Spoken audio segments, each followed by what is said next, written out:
تو وہ کمی جو ہے اس کے دل پر گہرا اثر ڈالتی ہے، جس کا ذکر وہ اپنے اشعار میں، شاعروں میں کرتا ہے۔ آگے ہے تنہائی کا احساس۔ شاعر کی زندگی میں رفاقت اور سکون کی عدم موجودگی کو محسوس کرتا ہے کہ شاعر اپنی زندگی میں رفاقت کی بھی کمی ہے اور سکون کی کمی کو وہ محسوس کرتا ہے، جو اس کی شاعری میں نمایاں ہے، واضح ہے۔ زندگی کے ادھورے پن کا دکھ۔ وہ اپنی زندگی کو شاعر جو ہے وہ اپنی زندگی کو مکمل محسوس نہیں کرتا اور اسے غم، اداسی اور محبت کی کمی نے غیر متوازن بنا دیا ہے۔ ناصر کاظمی کی شاعری میں یہ کمی ایک مستقل موضوع کے طور پر ظاہر ہوتی ہے، جو ان کے جذباتی اور حساس مزاج کی عکاسی کرتی ہے۔ آگے سوال نمبر 5 ہے، اس شعر میں کون سی سنت استعمال کی گئی ہے؟ میں خزاں کی شام ہوں، رت بہار کی تو۔ اس شعر میں سنت تضاد استعمال کی گئی ہے۔ سنت تضاد کی تھوڑی سی ہم وضاحت کو بھی سمجھ لیتے ہیں کہ سنت تضاد وہ سنت ہے جس میں ایک شعر یا جملے میں دو مختلف یا متضاد کیفیتوں، حالتوں یا خیالات کے دو مختلف حالتوں، کیفیتوں کو بیان کیا جاتا ہے۔ جیسے شعر میں بھی ہم اس کی مثال کو دیکھتے ہیں کہ خزاں اور بہار کیا ہیں؟ ایک دوسرے کی ضد ہیں۔ خزاں اداسی، زوال اور گمشدگی کی علامت ہے، بہار خوشی، زندگی اور تازگی کی علامت ہے۔ اسی طرح سے شام اور رت بہار بھی متضاد کیفیتوں کو، یعنی کہ ایک دوسرے کی اپوزٹ حالتوں کو ظاہر کرتے ہیں، جہاں شام ختم ہونے کا اشارہ دیتی ہے اور بہار کس کا اشارہ دیتی ہے؟ آغاز کا یا زندگی کی علامت کا۔ اگلا سوال ہے، ناصر کاظمی کی شخصیت کی خوبیاں ان کی ادبی صلاحیتوں کو پیش نظر رکھتے ہوئے لکھیں۔ ناصر کاظمی اردو ادب کی تاریخ میں ایک منفرد اور اہم مقام رکھتے ہیں۔ ان کی شخصیت کی خوبیاں ان کی ادبی صلاحیتوں کے آئینے میں یوں سامنے آتی ہیں۔ سب سے پہلے جو ان کی طبیعت ہے وہ ایک حساس طبیعت کے مالک ہیں۔ حساس طبیعت۔ ناصر کاظمی کی شاعری فطرت کی عکاسی بہت زیادہ کرتی ہے، یا اس میں فطرت کی عکاسی بہت زیادہ ہے۔ وہ بارش، ہوا، درخت اور بہار جیسے قدرتی عناصر کو اپنی شاعری میں ایک زندہ کردار کی طرح پیش کرتے ہیں۔ اس کی یہ فطرت سے محبت یہاں پہ ہیڈنگ آئے گا، حساس طبیعت کی ہیڈنگ یہاں پہ آئے گی، یہ الٹ لکھا گیا ہے، یہ والا اس کو ڈیفائن کر رہا ہے اور یہ جو لکھا گیا ہے وہ حساس طبیعت کو ڈیفائن کرتا ہے۔ پھر میں نے اس کو اسی طرح سے لکھ دیا تاکہ میں سمجھا دوں گی ویڈیو کے اندر، دوبارہ سے اس کو کاٹا نہیں ہے۔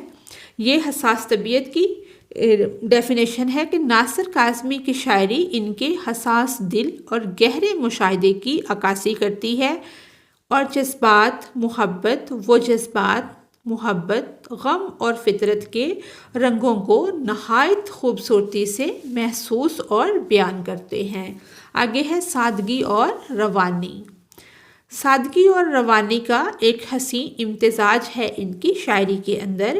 ان کے اشعار میں نہ صرف زبان آسان اور دلکش ہے، بلکہ ان میں گہری معنی افرینی کہ ان کے اندر گہری معنویت بھی پائی جاتی ہے، جو قاری پڑھنے والے کے دل کو چھو لیتی ہے۔ جدید کلاسیکیت کا، جیسے کلاسک شاعری ہوتی ہے اس سے کلاسیکیت کا امتزاج۔ ناصر کاظمی نے غزل کو ایک نئی جہت، نئی سمت دی، جس میں کلاسیکی رنگ اور جدید حساسیت دونوں شامل ہے۔ ان کی شاعری میں روایتی اردو غزل کے اصول برقرار ہیں۔ آگے ہے غم جمالیات۔ ناصر کاظمی کے کلام میں غم کو ایک خوبصورت یا خوبصورتی کے ساتھ پیش کیا گیا ہے۔ ان کے اشعار میں غم کا بیان اداسی سے زیادہ دل کو سکون دینے والا ذریعہ ہے، سکون دینے والا ہے یا سکون کا ذریعہ ہے۔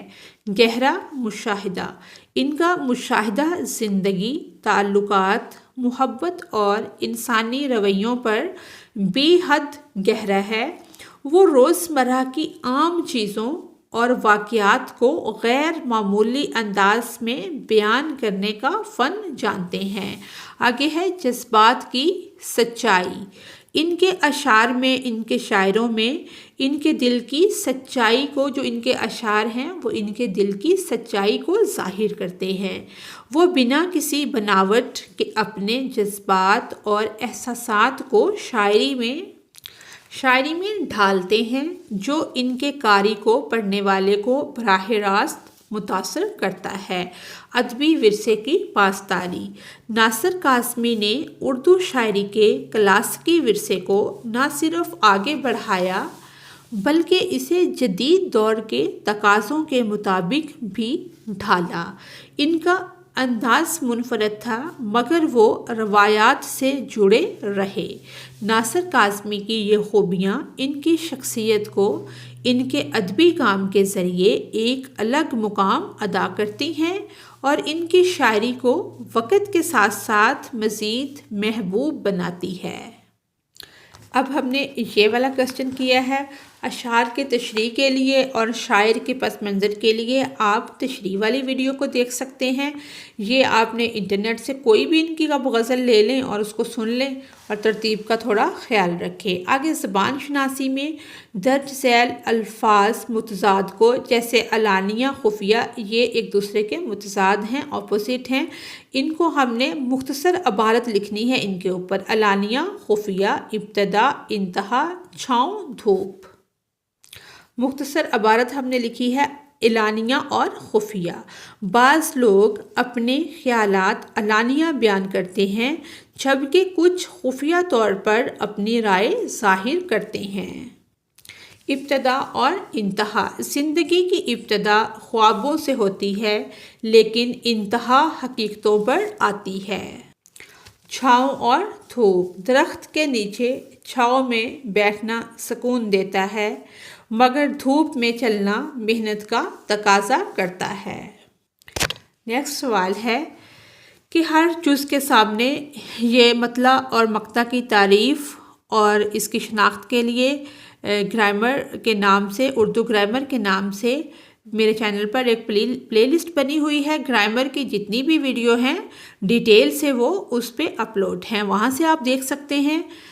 اس کا جو لاسٹ کوسچن ہے کہ ہر جزو کے سامنے دیے گئے درست دائرہ کو پر کریں، اس میں ہم نے پر کیا ہے سمت تضاد درست سمت ہے علم بیاں کی، اور تکرار ایسی سمت کو کہتے ہیں جس میں دو الفاظ ہم معنی ہوں۔ پتا پتا، بوٹا بوٹا، حال ہمارا جانے ہے، یہ مصرع درست مثال ہے سمت تکرار کی۔ اور آگے ہے سمت تضاد کی مثالوں کا درست جوڑا ہے نیند، خواب۔ جب کسی شعر کے الفاظ میں بے اعتبار معنی تضاد پایا جائے تو اس صفت کو کہتے ہیں سمت تضاد۔ آج کی ہماری یہ مشق کی ویڈیو یہیں پر مکمل ہوتی ہے۔ اگر آپ کو میری ویڈیو سے کوئی رہنمائی مل رہی ہے تو میری ویڈیو کو لائک اور چینل کو سبسکرائب کریں۔ Thanks for watching us.